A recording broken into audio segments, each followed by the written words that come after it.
Um, Hello there, everyone, and welcome to our third Innovageing Insights webinar series. It's a pleasure having all of you here today. I'm Merlin Kong, Head of Innovageing and Interim Director for LASA Center for Workforce Development and Innovation. For today's session, we're really excited to have Sue Blakey from Eventide Homes and Simon Kerrigan from Guide Healthcare. Sue, Simon, welcome. Thanks, Merlin. Very excited to be here. A little nervous, but looking forward to it. You're good. You're good. Now, both Sue and Simon are 2020 Innovageing National Award winners, and it's great to have this opportunity to talk with them about their interests and experience with regards to extra gaming. Now, if you're new to Innovageing, Innovageing is Australia's national innovation network for the aged services sector, and we're open to all who are interested in innovation in aged services. Much of our ability to have events like today and to showcase the great work that the sector is doing on the innovation front is made possible with support from the Commonwealth Government and also from our network partners, our foundation partners, the Commonwealth Bank, and also KPMG Australia, and our gold partner, Plus Communities. That said, also, we couldn't do what we do without the support from LASA. Now, before we begin, a few housekeeping details and matters to go over. Both Simon and Sue will speak for 20 minutes, and then we'll transition over to a Q&A session. That said, bear in mind that today's webinar is going to be recorded, and you'll be on mute for the duration of the session. With that, however, the Q&A session lives and thrives off the back of the questions that you ask, and in order to facilitate that, please feel free to post your questions in the chat function on Zoom. I'll get through as many questions as I can, but if I can't get to yours, please feel free to email events@lasa.asn.au. Now, if you didn't manage to write that down, not to worry. After today's webinar, you'll receive a post-webinar email. It would have a link to the recording of today's session, and it will also have that email address. So look, I'm pretty sure you didn't log on to listen to me talk about housekeeping details. So Simon, Sue, are you both ready? Yeah. Ready to go. Over to you. Thank you. I'm just going to share my screen. How are we looking there, Merlin? It's looking good. Excellent. All right. Well, look, yeah, thanks everyone for joining. Obviously very excited to be here and presenting on extra gaming in aged services. Thanks to Merlin for inviting us along to have a chat about this one. I'm going to take the PowerPoint presentation side of things. Sue and I caught up yesterday, and with my background being in physiotherapy, and this is something that I'm hugely passionate about, I'm going to take this side of things, and Sue and I are going to join forces at the end to have a bit of a chat with you guys and answer any questions that you might have. So yeah, as I said, I'm a physio. I've worked in aged care for the last kind of 8.5 years, and the bulk of that time, my priority has been trying to empower people and motivate people to move more and to participate in exercise-based activities. So this is a topic that I'm really passionate about, and extra gaming has been something that we've used in order to create success and empower people to move more. So let's get into it. So what we're going to talk about what extra gaming actually is, a bit of a strange kind of term. I've had some chats around the office today and people are like, what even is extra gaming? We're going to focus, or we're going to talk about why we should focus on extra gaming as a medium. We're going to talk about low tech versus high tech solutions, and then creating successful game-based programs. Before we do that, we're just going to have a quick look back. So this is me back in 2013 as a new grad, 23 years old, my first ever physio job in aged care. And look, there's a couple of things that I worked out pretty quickly when I started working in aged care. Now, the first thing was, yes, residents living in aged care certainly still have a bit of a sex drive. So it didn't matter that I was 23. It certainly wasn't uncommon to have residents wolf whistling down the hallways or a little pat on the backside to welcome me into the gym space. Needless to say, the ego took a pretty big boost. Maybe not, but look, certainly a bit of a shock for a new grad physio. Possibly more importantly, look, I noticed that residents had a huge amount of competitive drive. So they didn't just want to get better. They wanted to win. They wanted to beat each other. And I worked out pretty quickly that if we could harness this competitive drive, that we could actually achieve better outcomes for all of our residents. So what actually is exergaming? So it's defined as digital games that require bodily movements to play, stimulating an active gaming experience to function as a form of physical activity. So a few key words there, obviously digital, active gaming, obviously a physical activity. So we're not talking about just hanging onto a PlayStation controller just because the person on the screen is moving. If you're not, that does not count as an exergaming experience. So often when we think about exergaming, the console that stands out to most of us, certainly from my generation, is the Wii Fit. And it sort of takes me back to Christmas about 15 years ago, where the family got a Wii Fit for Christmas. We all did our fitness age. My 80-year-old granddad actually got assessed in his 40s, which was pretty amazing. And then my 50-year-old dad got assessed in his 70s. So not his proudest moment, but certainly a lot of fun, and worked out pretty quickly that these kinds of games could be an awesome way of engaging people in more activities, although I didn't see dad on it very often. So, but look, digital games are a relatively recent approach to gaming. So using tech-based solutions is pretty new, but games have been a part of human history forever. So they obviously have a great ability to kind of bind us socially, to entertain us, to create fun, to challenge us. And obviously it forces us to problem solve. So not just say, well, run in one direction. If we incorporate that into a game-based component, we obviously need to use our problem solving skills there as well. So I want to just touch on quickly sort of what I guess inspired some of my ideas and my approach to physio in age services, and what we've tried to, I guess, incorporate into our programs at Guide. So quite a few years ago, I watched a film called The Best of Men. It's a pretty good movie if you guys want to check that one out. So it's a story of Dr. Ludwig Guttmann, who was a Jewish neurosurgeon who was forced to leave Germany during Nazi occupation, and went on to establish the Stoke Mandeville Games in 1943. Now, some of you will realize that is now the Paralympic movement that we know today. So I remember watching this movie and at the time thinking, I'd really love to do something like that with the residents in the aged care homes that I was working in. I'm going to show you guys a little quick clip. This is from a Netflix documentary, so you guys can check this one out. But it goes through a little bit of the ethos of Dr. Ludwig. Paraplegia is not the end of the way. It is the beginning of a new... Are you guys hearing this by any chance? Oh, we're all good. Sorry, guys. I thought I'd stuffed it up again. All right, here we go. life. So Ludwig, his main goal, which was so simple, was to ensure that those individuals became taxpayers. And this means to be a citizen. It's not only about surviving. It's about being a useful human being. Be your friend, be a member of your family, be your husband, your wife, someone like everyone else. It occurred to me that it would have been a serious omission not to include sport in the rehabilitation of handicapped people. All right, so before I interrupted, hopefully you guys heard of it. Dr. Guttmann basically said that this is not the end for people he was working just with people with paraplegia, but just a new beginning. And I think we should be thinking the same way in aged care. So moving into aged care shouldn't be seen as the end. It's not just a place where people come, to wait around until they die. And, we all agree with that. So, but we need to develop purpose. We need to create enjoyment. We need people to feel useful, to feel like they have a purpose, something to work towards, feel like they're contributing, and obviously to feel more independent.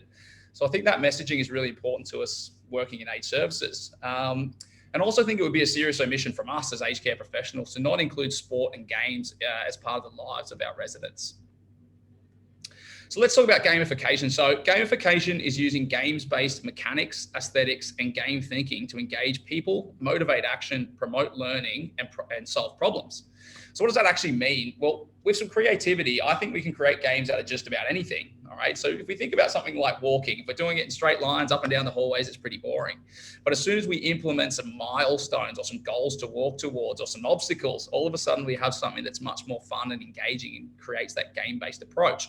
And we can do that with just about any type of exercise. So I've created the term exergamification. It may exist, but certainly didn't come up when I was looking for it. So, and I think we should kind of focus here. So almost taking away that digital aspect at times, because we may not have access to it, and just looking at how we can turn exercise into a game-based modality. All right, so why should we focus on exergamification or exergaming?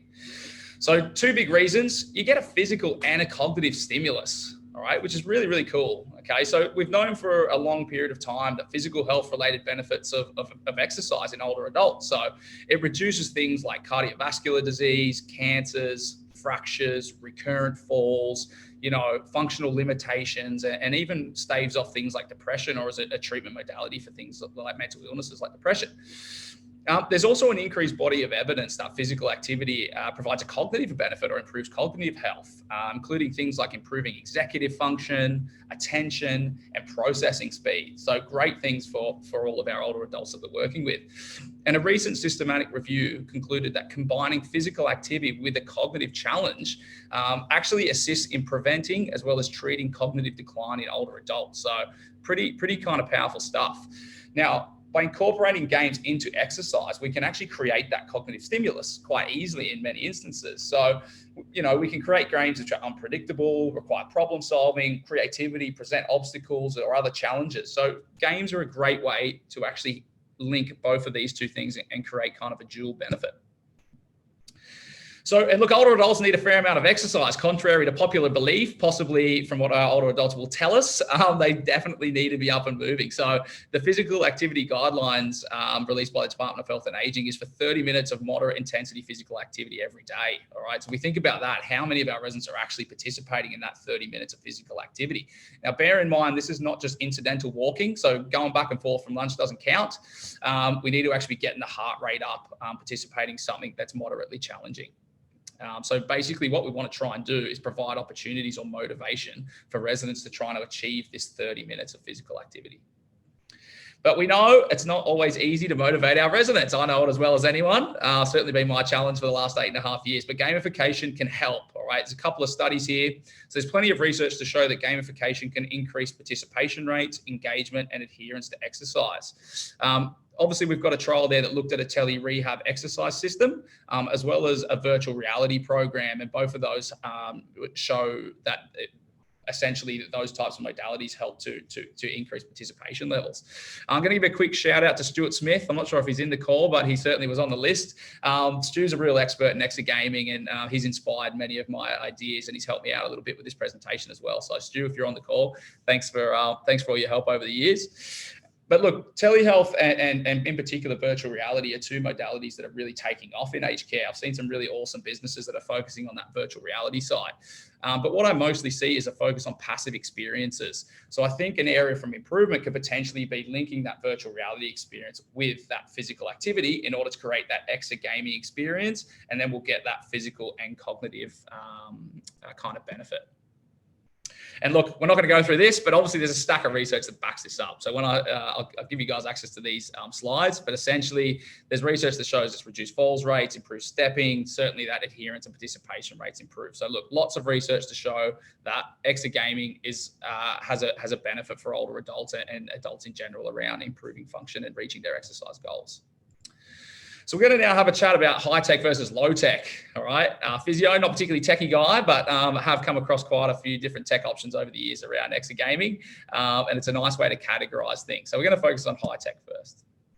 So just going to show you guys a really brief video. This is of a couple of our residents from down in Canberra. We actually run an awards program each month called our Rise Awards, where we encourage our clinicians to submit an idea or a program implementation or a story which represents our values, one of those being innovation. So one of our physios from down there, Beck, she won a couple of months ago and she really wanted a Wii Fit. So we purchased one of those and sent it down to the home.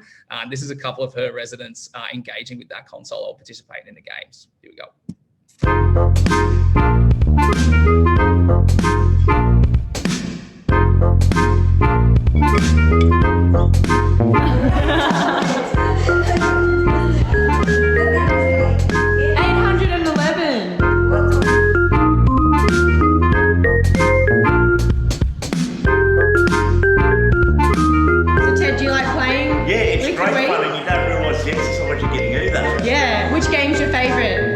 So far? The rower's more exercise. It's good fun, that. Yeah? Yeah, and I like the basketball and I like table tennis because you think you're really playing. Yeah, cool. Yeah, it's good fun. Nice. Cool. cool. So you can see there some of those activities obviously more physically demanding than others, but certainly we're getting that cognitive and physical stimulus. So whether they're canoeing through obstacles or trying to balance through a different pathway, that is exergaming. That's combining that digital aspect with some physical function. And obviously, look, it's a lot of fun. Here our residents sort of let us know there. So look, so We's a nice simple tool, fairly cost effective, certainly not for everyone, but it is a nice option to have in your physiotherapist or occupational therapist toolkit in order to work with your residents within the home. Here's a nice simple app. This one is actually being developed by a physiotherapist from Queensland. Her name's Meg Lowry. This is called the Clock Yourself app, and this thing has gone global. It's been out for a few years, but I see it on Twitter popping up in Spain and the UK and America. It's really cool. So basically, research tells us that dual tasking is effective in reducing falls risk and rate. So essentially, doing a physical activity whilst trying to use your mind. So this simple app basically gives random prompts to step towards numbers on a clock. You can change the settings to increase the difficulty, and essentially, you can increase step length and frequency and all those sorts of things. And it gives you feedback on how you're doing. So nice little simple idea there. You can download it on Apple and on Google Play. I use Apple on both all your devices essentially, and it's about $3. So it's a nice little extra game there. So this is another couple of types of apps. So basically, these two apps provide in-app rewards, which are supposed to boost motivation. Now, to be honest, I've never had any of our residents chasing around after zombies. I'm not sure if I ever will. But if you're playing that game, essentially, you get rewards in the app in order for meeting your fitness goals or your walking goals for the day. On the right there, the Pact app, you actually get monetary rewards for meeting your own fitness and health goals around eating and movement. So it's pretty cool. Again, not something that I've used with residents, but it may be an opportunity here to actually develop apps that are specific for an older population in order to try and giving those in-app rewards. And it kind of highlights the fact that those rewards actually motivate some people in order to kind of work towards their goals. Pact will actually tell you that they have a 95% hit rate in people achieving their goals. And I reckon if I was losing money by not hitting my goals, I'd probably get up and move a little more as well. There's also these types of consoles. So this is an online multiplayer cycling competition. This is the Wahoo version. So you hook your bike onto that machine. It'll hook up into your TV and you're racing other competitive cyclists from around the world. So I haven't seen this in aged care, but there's some very similar kind of activities that you can participate in through like your Wii Fit. So you can jog around a park. You then save your ghosts, and then next time the resident goes to have a jog around that same park, obviously just moving the consoles or the remotes there, they can then chase each other. So things like conserving energy, running past, waiting for the person to go through. So you can make it a little bit of a game by doing a similar sort of thing. So the problem with these types of machines is basically that machine that you see on screen is about $1,800. If you want the full bike version, you're looking at about $6,000. So that's obviously going to be a barrier for use. We also have things like activity trackers, which are becoming a lot more popular. I've got my Apple Watch on today. I'm sure a lot of people do. You've obviously got your Fitbits and your Garmins and all sorts of other products. So look, they're awesome. It's going to monitor things like heart rate, blood pressure, step count, distance walked, and calories, which are all things that can motivate people to move more. It gives us, I know my watch gives me a prompt to stand up every hour if I haven't stood up. It'll also tell me if I'm not moving enough compared to my other days and tell me how I'm tracking towards my goals. And then if I meet my movement goals, it's actually going to give me a shout out. Be like, yeah, you've reached your movement goals for today. So stuff like that can be helpful to motivate people, and it can force you to kind of get up and move a little bit more. So things like that can be quite good. Again, not something that I see massively in aged care at the moment, but I think it may progress certainly into the future. And there's some cool ideas that are out there around using those watches and hooking them into like more of a game-based system where you might be climbing Mount Everest or walking your way around a marathon, which we're going to touch on later. But again, can be quite expensive, $50 to $600. You need a smartphone to use it. Obviously, battery life can be a bit of an issue, so there's a few limitations with that one. Which brings us around to the start of my exergaming journey again. So the lady you'll see there is the lovely Jess Harriman. I was working with Jess back in 2014. If you look in her hand there, she's holding a little red pedometer. So back then I had this idea that I would put pedometers on every one of our mobile residents, whether they were independent or required assistance. And at the end of every day, we'd go and we'll pop the pedometers on at the start of the day. At the end of the day, we'd go and collect the step counts, put them on a big scoreboard. It was in the gym. The idea being that we tell the residents that they've done more steps every day and try and motivate them to obviously continue to elevate their movement throughout the course of the month. And then at the end of the month, we take step length and then work out how far that actually gone. So nice, simple idea. The only problem was the $2 pedometers had one gray button. That gray button was the reset button. And when you weren't moving, the scores would essentially disappear. So when we would go and pick up the pedometers, the residents are going, oh, I've got 0 again. It's because every time they press that button, they'd clear their step count for the day.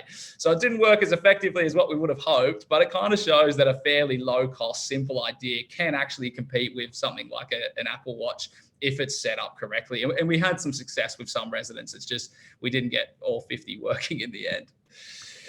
So I like low tech solutions, all right? And there's a few good reasons why. Look, I think sometimes simple is best, particularly in aged care. Simple for us to implement, simple for us to monitor, and simple for us to repeat. So generally low tech is low cost. And that's quite important, obviously, for most providers. Older adults, I know this is a generalization, but generally poorer uptake of technology, certainly changing of the tide. I'd say even with COVID and the using Zoom and FaceTime and all that kind of stuff, we're seeing a little bit more uptake of technology. But in general, much easier to interact with a pen and paper, much more familiar as opposed to something like an iPad. And I must admit, I've had the most success with low tech solutions. So how can we create successful game-based programs? Well, it takes us back to our good mate, Dr. Luckman. So he told us, don't worry about what you have lost. He said, just make the most of what you have left. So remember what counts as ability, not disability. And I think working in aged care, we can take a very similar approach. So it made me think firstly about the classification of games. So we need to design events and games which provide opportunities to all levels of ability. So generally what we see in aged care is programs which cater to the lowest level of ability in order to try and drive inclusivity, which I completely get. But what this generally means is that we're focusing on that lower function. So people in that moderate to high function often miss out on the challenges that they desire.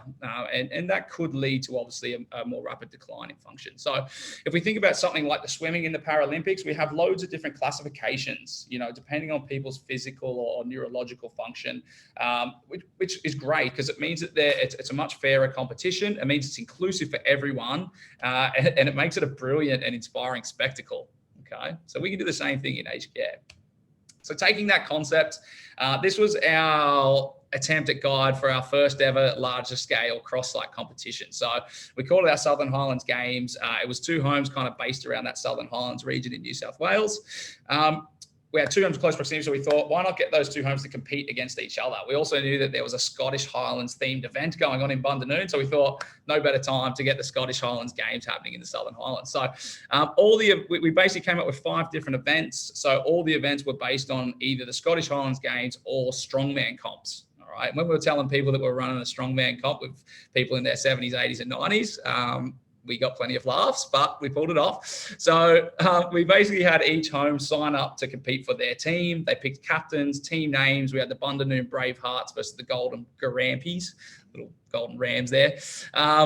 And yeah, it went off without a hitch. So basically we did 8 weeks of training. The 5 events were a continuous heavy kettlebell carry. So 10 meters back and forth, give it to your mate, go again. A repeated sit to stand relay.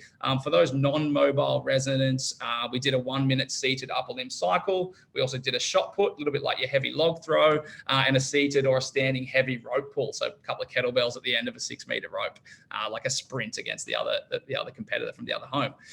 So look, our priority was trying to try and create an event that was fun and challenging, but also was like as real as we could possibly make it. So obviously we got uniforms for everyone. Everyone had their name and their uniform, so it felt like it was theirs. We set up the area with like buntings. So you see them hanging in the pictures of tartan buntings, big banners with the theme of the game. We had medals for MVPs and a big trophy for the winner. And yeah, look, it was a brilliant day.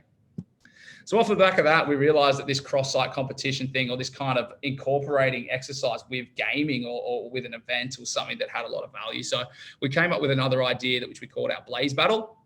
So Blaze pods are these kind of sensory tools or pieces of equipment that you can buy from America. They're really cool. Essentially, you tap the light, they light up, you tap a light and another light will light up. So it's like a reactionary game. There's a bunch of things you can do with them with some creativity. So this time we had 3 new homes, similar kind of preparation, 8 weeks of training so that they were familiar with the types of events that we'll get him to do, uniforms, captains, team names, all that ready to go. But this time we incorporated that technology with the competition. All right. So we had about 6 stations, and this time we were challenging things like mobility, agility, sit to stand ability. So all the abilities, as well as reaction. I've only got dad jokes, guys, so I apologize. If my girlfriend was here, she'd be like rolling her eyes. As well as reaction time, concentration, and teamwork. Look, again, awesome day. Again, trying to make it as legitimate as possible. So I'll show you guys this little video here.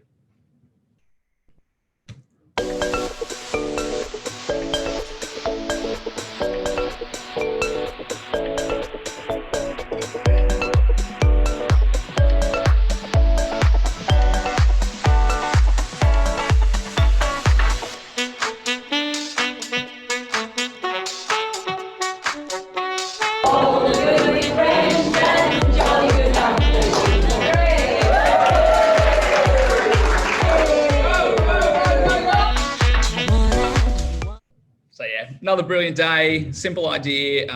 We had some technical challenges on the day, trying to get 6 or 7 phones to hook up with 6 or 7 different sets of Blaze pods and then work out which ones were syncing with what. But anyway, pulled it off in the end. It was a really cool day. So we were loving these cross-site competitions, getting huge amounts of engagement. Residents were asking us when the next ones were happening, and then good old COVID-19 hit. So we knew that, well, we were sort of fearful of the fact that residents may be engaging less in physical activity, and that we needed to find ways to continue to allow them to compete, to access that competitive drive, and obviously encourage them to move more.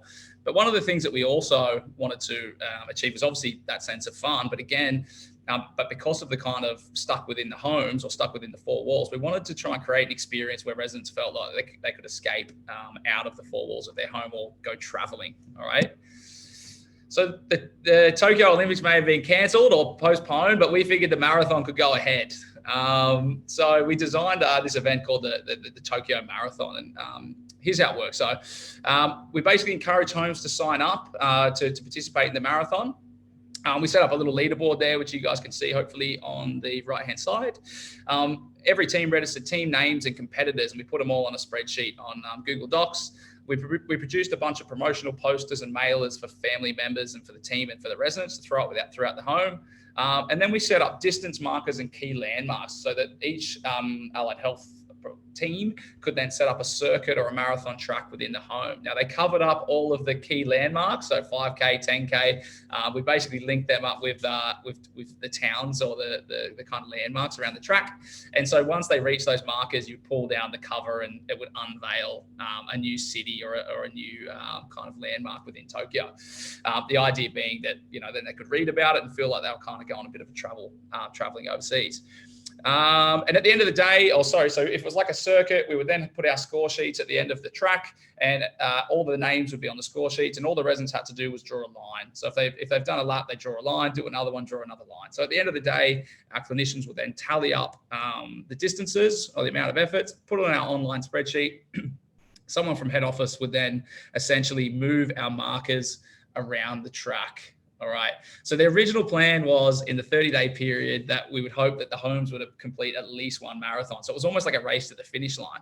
And then in 4 days, 2 of our homes completed a full marathon, so the full 40 odd Ks. And we thought, oh, well, we've made a huge mistake. So we had to change the rules, and basically it became how many marathons can the teams complete in a 30-day period. And in the end, the 14 teams completed 92 marathons, or 3,864 kilometers, which equated to 128.8 kilometers a day. So pretty impressive stuff. This is a nice little case study. So I want you guys to meet Ron. So Ron's one of our residents from down in Canberra. He's a real character. Ron will be the first one to tell you that he was a sometimes exerciser. He's also a pretty big fella, and he wore that with pride. But look, during the marathon, Ron just basically came to his own. He loved it. He was there every day completing laps, and he was very competitive in the sense that he would be asking our clinicians on site, who are my competitors? Where are they from? How do I beat them? You know, like he was right into it essentially. So over the 30-day period, Ron actually completed 305 kilometers. So he was averaging 10Ks a day. He lost about 10 kilos during that period of time. So Ron's a fella with like had heart attacks and strokes and all this kind of stuff. And he just really embraced it and kind of smashed it. So apart from, I actually got a call from his son saying, hey, thanks so much for motivating Dad. We've never seen him this, or we haven't seen him this healthy in years. And obviously Ron's team won, no surprises there. So their team's got the gold medals, but Ron also, we bought him a $250 voucher for the athlete's foot so he can go and buy himself a set of trainers, because we wanted to try and keep inspiring and to keep moving even after the marathon had finished. So yeah, pretty cool. All right. So why are these concepts effective? Well, first and foremost, they're fun. Games are fun. Anytime when we can create an event and create something that's meaningful and purposeful, it's fun. Obviously, that purpose and goal is really important. So it might be I'm training for this event, or it might be I'm trying to beat this score, or it might be, you know, just a personal best or some kind of outcome measure. But certainly, most of us won't do things unless we have something that we're working towards. So that's going to be pretty important. We want to have measurable improvements. We want to show people, hey, you're getting better. That can be a real motivator. It might be a video that says, hey, look how much you've improved, or it might be an actual measure to show, hey, you used to be here, but your physical capacity has improved this much. And technology is a great way for us to achieve that. Like you would have seen on the Wii video, it actually had the resonance score. So obviously things like that are a nice motivator. They create a sense of community. I was catching up with Sue yesterday, and Sue told me that her residents were talking about the Tokyo Marathon 6 weeks after the event finished. And that's pretty powerful. So that's what we want. We want staff involved, families involved, residents involved, both competitors and non-competitors, and getting everyone together so that they're, you know, creating that community spirit. And obviously that accesses the competitive drive. And finally, there's a reward for effort. You know, I think that's quite important. Not just the fact that they're obviously getting better, but recognition. Most of us like a bit of recognition. So yeah, I take phone calls or emails after the event. Just let me know it was a really powerful presentation. Not really. So, but you can do it very simply. So it might be putting a chart up in the gym or in a common space. You'll see there in the top left-hand corner, or the middle sort of left corner, or middle left photo. You guys know what I mean. Essentially newsletters that just give people a shout out to say, hey, this person's put in a huge effort, or they've won this particular competition for the month, or just, you know, that they're doing awesome stuff. Down in the bottom left, again, it's just a little recognition board that's got resonance faces on it who are putting in loads of effort or achieving great things. If it's something that's quite big, like our marathon or like one of our events, closing ceremonies are awesome with medals or certificates or a big trophy for the team. Top right there is actually Sue's home there in Stawell. And they threw a big celebration at the end of the marathon to just say, well done to all the competitors and get everyone together and celebrate their achievements. So I think that's a great way of building that community, but also motivating people to push on to the next challenge. When I go and visit our homes, I still do quite a lot of work on the floor. I'll see medals and certificates up everywhere, and often it's that they've competed in more than one event. Believe me, they're on display. So here are my key tips. So look, if we're going to create successful exergaming or events, what we want to do is find ways to inspire. And that can be a challenge. Different people are going to respond to different things. So I think we want to have a variety of opportunities for people. So hopefully finding something that people want to engage with. But little things, it might be just getting the staff all on board to try and support people, encourage people to participate. It might be throwing up posters or just giving that event at the end. So whether that's going off site or participating in some kind of activity. We need to design for all levels of ability. That's really, really important. So, you know, in our Southern Highlands Games, we had seated and standing events. For our Tokyo Marathon, we actually doubled the distance if one of the residents actually pushed the resident around in the wheelchair, or one of the residents pushed a staff member around in the wheelchair. So it wasn't just for our mobile people. It was, you know, residents working together. If there was a resident going around in a wheelchair who was getting pushed, that was all including as well. So finding ways that we can incorporate for all levels. The Blaze Battle was the same. We had different events for different levels of ability, so everyone could get involved. Ideas shouldn't be patronizing. So look, just because it happens down at the local primary school or whatever doesn't mean that it should happen in aged care. They're not all good ideas, all right? So make sure we're catering, or we're thinking about the audience that we're working with, or the generation that we're working with. Try to avoid ageist biases. So look, old people are not just weak. They don't just need care. You know, old people are strong. They're robust. They can still participate in things. So let's kind of empower people. And make sure that the challenges match the event. I think this is a big one. So, if we're creating an Olympic game style event, I've never seen quoits in the Olympics. I've never seen balloon tennis in the Olympics, but I've definitely seen a 100-meter sprint. We can make that a 20 if we need to. I've seen relays. I've seen cycling. I've seen shot put. With some creativity, we can create these awesome events that actually reflect what we're trying to achieve. If I went to a soccer tournament and they pulled out the quoits, I'll be, but what is going on? So let's make sure that we're creating events which match, or challenges which match our events. All right, we're nearly there. A couple more slides to go. But look, from 16 wounded soldiers back in 1943, look, Dr. Ludwig's Stoke Mandeville Games is obviously changed significantly. I want to show you guys what it looks like now. Gangster 20 years later, of course endorse while consciousness faded. New generations believe in them fables. Gangster boogie on 2 turntables. Thank you for letting us be ourselves. So don't mind me if I repeat myself. These simple lines be good for your health. To keep them time rhymes on the shelf. Live love life like you just don't care. 5,000 never scared. Bring the noise, it's the moment they feared. Get up, still a beautiful idea. So yeah, pretty spine-tingling stuff. That's a promo from the 2012 Olympics, the Superhumans ad. So look, everyone thought that Dr. Ludwig was crazy. He was one guy who was saying, this is what we should be doing. We need it. We should be getting people involved in games. I'm going to run this competition. And everyone thought he was crazy. But you look at it now, and it's such an amazing event.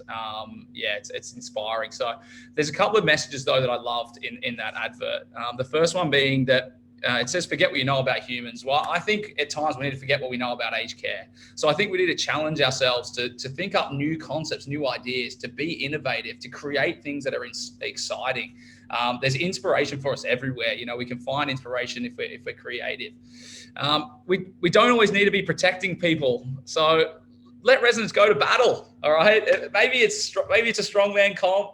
Maybe it's a blaze battle. Maybe it's a marathon. I don't know. But give them opportunities to compete. Give them opportunities to gain self-worth and to gain confidence. We're going to end up with happier residents and better outcomes for them.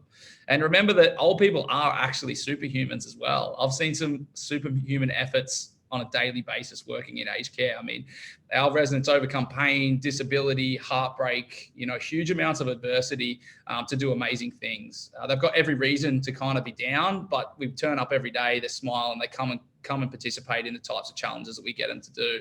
It's amazing stuff. So I'd encourage everyone to think about our older people as superhumans and empower them to be superhumans. So again, you're only limited by your own creativity. So as much as you can, try and come up with ways to come up with creative solutions and empower our residents. So this is it. Look, final messages. Exercise needs to be a part of aged care residents' lives. So we know physical and cognitive benefits, psychosocial benefits. So if we can incorporate exercise through exergaming or any other medium, it's going to work out better for our residents. Games are a great way to increase engagement, enjoyment, and participation rates in physical activity. Technology can assist in quantifying movement for feedback and reward, but also to make things fun, to provide variety, and to hopefully allow people to engage more. However, we can obviously achieve similar results with low-tech options with a little bit of creativity. And finally, look, it's a great space for innovation. So the more people that are working towards trying to come up with this kind of extra gaming solutions and opportunities to keep people moving, the better. Obviously, huge thanks to Sue and the team at Innovageing for inviting us along to have a chat today. And if you don't mind, just one thing really, really quickly. In the top right-hand corner, there's a QR code. That will take you to a change.org petition. We're trying to get allied health services, along with lots of other people I know, so including Laser and the Big Peaks, to include allied health in the new funding tool. So if you want these types of, events and opportunities to be available to residents, if you want allied health to be a part of the future, we definitely need the ANAC changed. Obviously, we're about to get rid of ACFI, which is great. But if the ANAC comes in how it is, there's a very low chance that allied health is going to play a huge role. So if you can sign our petition and share it amongst your networks, sign for the residents in your home, that'd be awesome. And thanks for listening. I hope I didn't go too far over, Merlin. You're good. You're good. Okay, excellent. All right then. Simon, thanks so much for that presentation. That was excellent. I've got a few questions that have come through, so I'll just go point by point with those questions. There are, I think, 3 for you and 1 for Sue. So just to prompt the both of you. I guess something that I learned from your presentation and with regards to exergaming is the importance of it being an experience that is an active experience. You're not just sitting there watching a movie or taking in audio and visual content. You're actually interacting. Something along with that also is this idea of that you mentioned cross-site events, and I guess with that, whether it's a cross-site event or in the facility itself, that there's this community development building component to it, which I think is really which is really important and actually quite excellent, to be honest. And of course that motivational component where what you do is recognized and rewarded. So great job on all of this. I guess one of the questions that have come in and this goes to you, Simon. So why do you like implementing game-based programs in residential aged care in particular? Oh, geez, there's many reasons. The first is that they're fun. They're really, really fun. I guess it gives us the opportunity to break away from that typical kind of pain management model that we often get kind of lumped into as allied health professionals in aged care. So if we can create time to implement these types of opportunities, it kind of empowers us to create huge amounts of opportunity as well. But I think as well, aged care is one of the only healthcare sectors that I can think of where we're actually not bound by trying to discharge people, right? So we can create long-term plans. We can create long-term impacts. This is not about, trying to get somebody to some kind of end point. We're trying to constantly create opportunities to continue to advance somebody's ability. So not always possible for everyone, but what we want to do as much as possible is continue to challenge people to continue to live healthier and happier lives. And these types of things are a great way, I guess, to do that. And I think as well, for us, it creates teamwork as an organization, I guess. So we have everyone inputting into, what events we might run, how we're going to run the training programs. So it kind of brings the home together as a community. But for us at Guide, it kind of gives opportunities for us to collaborate and to bring the team together to kind of share those ideas as well. So I guess it's a kind of a multi-layered benefit for the home and for us. To be honest, we just get good results from them as well, That's good. That's good. Yeah. I guess for us at Innovageing, the way that we define innovation is that it's changing the logic of your business, or changing the logic of business as usual. So I guess if you were to sort of take on board that definition, how do you see exergaming changing business as usual from that standpoint? Oh, good question. So changing business as usual, I'd argue that allied health has got a long way to go in aged services, and it's not because of a lack of skill set, I suppose. It's more to do with the limitations of the systems that we're working within, namely ACFI, because of the nature of how we get funding for the home. Most of our time is then dedicated towards trying to make sure that we keep homes compliant and make sure the residents are receiving those pain management treatments and stuff like that. So I guess exergaming is just another option for clinicians that if we can break out of this model, there's huge amounts of scope. I mean, our 3 examples that we presented today are just 3 ideas. So there is an army of allied health professionals out there who have got these types of ideas and motivations, who are kind of literally banging at the door saying, I've got these things that I want to implement, but it's either the system or the organization's not allowing them to break out. So I think again, if we focus on that kind of exergaming as a digital platform or a tech-based platform, there's constantly new I guess apps or games or ways of having homes participate in those kind of exergaming type experiences. So, I know our aging population is changing. I got a call from my 94-year-old granddad yesterday on FaceTime, which blew me out of the water because he's just got himself an iPhone for the first time. And I was like, it came up with Granddad, and I thought that can't be right. And there he was. So times are changing, and certainly tech-based solutions and things are going to be a part of the aged care of the future, no doubt. Okay, all right then. Thanks for that, Simon. Sue, there's a question that's come in here for you. So do you mind if I ask you a question? That's fine. Okay.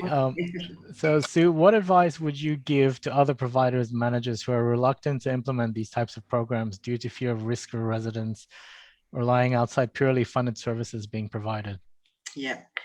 I suppose from our point of view, we've had physio in our facility for quite a while, and Guide Healthcare have been with us for probably 18 months, and it's been the most beneficial time that we've actually had. We want residents to have physios being fun and all these events rather than just as a funding tool as well. So we find it really beneficial. So and these events and games and things, the impact they have on them, I'm sure it actually saves time for staff and, benefits the residents so much that we reduce the number of PCW staff and our activity staff. Yeah, we're hoping all our PCW staff become lifestyle staff and do this type of thing because, the events and things take the pain away from the residents for long enough. And enhances their lifestyle. So I haven't answered that question very well, have I? No, you did. You did. You're fine. You're fine. I guess sort of as a supplementary to that, then, if I can sort of just keep you on still.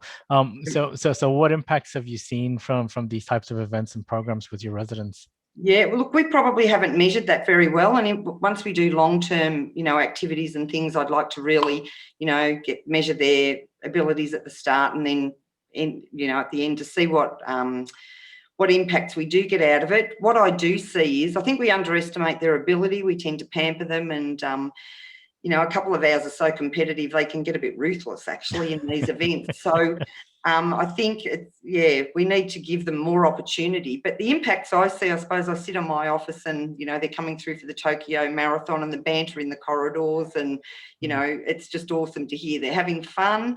They're excited to participate. They love being in a team and it definitely gives them a sense of belonging and a connection. And I think it gives them friendship into the future because of the residents' teams that they were in, they have that bond. So the other side of it is they don't even realise they're exercising because they're having fun. And I suppose the celebrations and things that we have at the end of each event, they love being rewarded with their medals or certificates.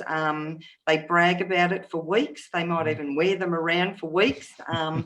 And like Simon said, I hear them talking, about the events up to 6 weeks after. So they're always asking when the next one's coming, what's happening and when are you doing the next one? So I think that competitive edge, is terrific between the residents because we just, we do pamper them a little bit.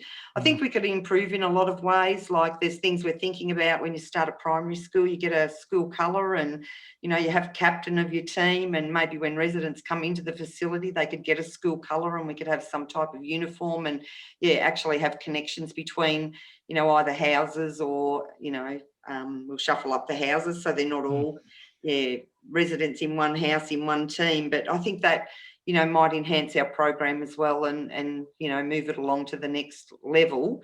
But when COVID hit, that was a real shame. I can imagine. Yeah. You mentioned about getting residents involved, and I guess I'll pose the question to both yourself and Simon. What are some tips and tactics and techniques and that the both of you have used to keep residents motivated and to keep them going with a lot of these initiatives? I find Guide Healthcare actually drag the residents along. So, we actually need them to be able to, run these programs. So as far as our staff initiating the programs and things, we haven't had to because we have had Guide Healthcare there. So I think the residents, because of their connection with them every week, every day basically, and they love their physio and their OT and they've got that connection with those staff and they willingly go and participate with them. And I think they trust them as well to know, what activities they're actually capable of. Yeah. Okay. All right. Simon? Yeah. Oh, yeah. Look, there's no doubt that our guys down there will do an unbelievable job. But look, I think we need to come up with lots of different kind of opportunities. So I think it's maybe not just about sort of focusing on just sort of one event or one approach, but trying to find different ways that are going to motivate different people. So like, I like going to the gym. Not everyone does, so we need to find different things that people are going to want to get involved in. I do think we need to make it exciting. I like try and build some hype as much as we can. I've found that if we can almost make out like residents are missing out on something, like if residents feel like someone's got something that they don't have, or they're participating in something that they're not able to participate in, that's quite a powerful tool, particularly around. Yeah, FOMO is a real thing. So, so particularly around the lunchroom, right? So if someone's talking about, oh, did you guys come along and get involved in that? That's a great way to motivate people to get along. But a couple other things. So I think probably like we want to create things that, yes, are challenging, but are also realistic. So we don't want to scare people off too much. So as much as some of those events look like they're impossible, it's not like we brought residents into the gym and said, hey, you're going to pick up 2 8-kilo kettlebells and carry them all the way down to the end of the hallway. Like that's not how it went. It's about a progression and trying to pick things that people can participate in. And probably one other thing is probably worth touching on is just what we found is mostly our ladies are very much more motivated potentially than our men. Sometimes that we really struggle. It can be kind of area dependent, but like often we'll get 13, 14 of our ladies involved and like 1 or 2 of our blokes. But so sometimes what we found is actually separating the ladies and the gents is actually creates some motivation. I don't know why, but it's almost like the guys are more likely to come along and challenge themselves if there's not a level of embarrassment, potentially something along those lines. So that is sometimes a nice way of kind of motivating people or creating more involvement potentially as well. Okay, all right then. I think there's a question here for you, Sue, that's come in. Did you find that residents' movement mobility stayed higher after the events were finished, or did it drop back to how things were prior to the events? Yeah. That's probably not where we've done very well because we didn't measure before or after, and that's what we're looking at now to try and capture that information so as we can give a definitive answer. But yeah, I'm sorry, I'm not in the clinical side of it, but yeah, I can't actually answer that question to say whether their physical ability. We expected falls to reduce a lot, and we were using that type of measurement, and that didn't happen. So yeah, we really haven't done that very well. Okay, and how about you, Simon? Yeah, I can touch on that. So there's a couple of sort of probably elements of that question. So one being that one of the challenges we have of implementing these programs is not overloading our staff as well. So like because of these things that end up falling on top of their overall workload. So sometimes we've tried to implement like, let's do some tracking and stuff as part of it. And it's kind of fallen on the wayside because their focus has been on motivating residents, getting them moving, actually coordinating the event, and then, trying to make sure that we're getting positive outcomes for people. But I think there's a huge opportunity to have a look at how much of an impact these have from almost like a research perspective. The other part of that question is that there's certainly some amazing research out there that proves that if we incorporate the right types of exercises on a consistent enough basis, that we can actually reduce falls rates. So there was a study done, I want to say 2017, called the Sunbeam trial. If people haven't read up on the Sunbeam trial, shoot me an email. I'm more than happy to send you all of the information on that. But it looked at 2 hours of exercise a week, balance exercises combined with some strengthening, and essentially they reduce falls rates in residential aged care by 55%. So that's come up a lot in the Royal Commission. The Australian Physio Association is pushing that research forward as a good reason to include physio in aged care. And we actually have managed to achieve a 48% reduction in falls in one of our homes. That's independent data through QPS benchmarking. So I guess what I'm saying is it is 100% possible. And certainly these types of events can assist in driving an increased participation in the right types of exercise. And I think if we then tracked it and tried to create the exercise around these research, like around the right types of exercise, we would definitely see a reduction. It's at the moment, again, it's part of this challenge of kind of the system limiting how much we can achieve, but that's what we want to change. So, yeah. And I think us in aged care, we could do things a lot better. We could actually share if we come up with an innovative idea and it works, and we could share it with other aged care homes. So we're all not trying to reinvent the wheel and do something different. I don't think we're very good at sharing information. Okay. So I love that. And Merlin, if you don't mind me touching on that just really, really quickly, I completely agree with Sue. We actually didn't collaborate on this, but I'm right there with you, Sue. It was actually a note that I wrote down. I think we do try and be too competitive. So if the whole kind of aged care sector worked together in order to try and create these positive impacts. So like last year, we did a couple of events including the marathon, that we put out to every aged care provider nationwide. So all the resources, include them in our live leaderboard that was on our website. We would have sent certificates and medals, and we did it all for free. It was like, we're here, just join in. All you got to do is follow this link, send us your team name and your competitors. We'll send you all the information. We're good to go. And basically, we didn't get a single other home involved. Now, no. So we had a little bit of interest, but in the end, it kind of fell by the wayside. But I completely agree. There's so much opportunity for collaboration, and these types of events have a lot of value, and they would work well if we all kind of got involved. I'd certainly love to see a larger scale event where we have homes competing, from all over the place. So yeah, that's a great. Yeah, great idea. That sounds really good. And building on that, and this is the last question, and we'll close off today's session. Just building on what the both of you talked about with this collaboration and this sort of broader scope of having this initiative. What are some grand gaming plans that you have in the future, or that you have in mind at the moment? I'll let one of you sort of. Yeah. Sorry, you reckon I would have worked out the mute by now? So it's good. It's a good question. So I love the idea of like an Olympic style games for older adults. And I know there is something like that out there. However, I've never seen an aged care home or a team of residents from an aged care home participate in that. So whether it's like track and field events or whatever. So I'd certainly love to do something like that, or even look at some kind of like residential aged care games where we get, a broader, like an even bigger sort of cross-site competition where everyone's training and they come along and we run a huge Olympic style event. The residential aged care game sounds terrible. So I'll work on the name, but I think the concept has value. Collaboration, I think, is going to be really important. I certainly think the more we can collaborate, just like we touched on before, that's going to be huge.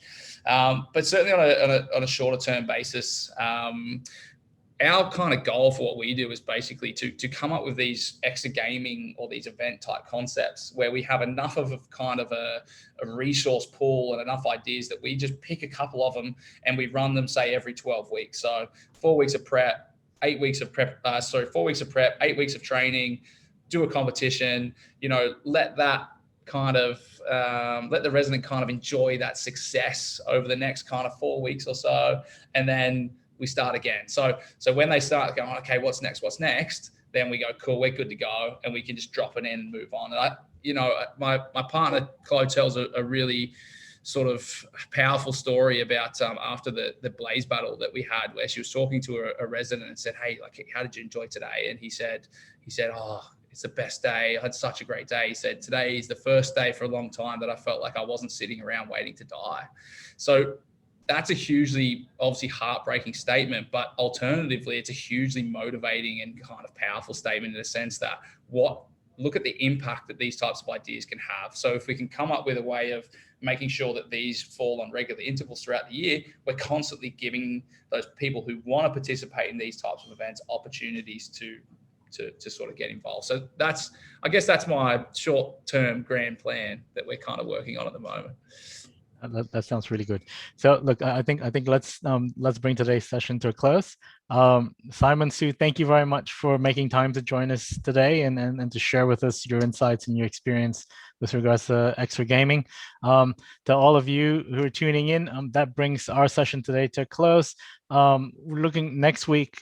Join us as we meet up with April Creed from Exitu, Candy Wong from Coview, Colin Pudsley from Silver Adventures, Eric Svane from Tribe ID, Richard Senna from Eurolink, to talk about how scale-ups are changing business as usual in our sector at the moment.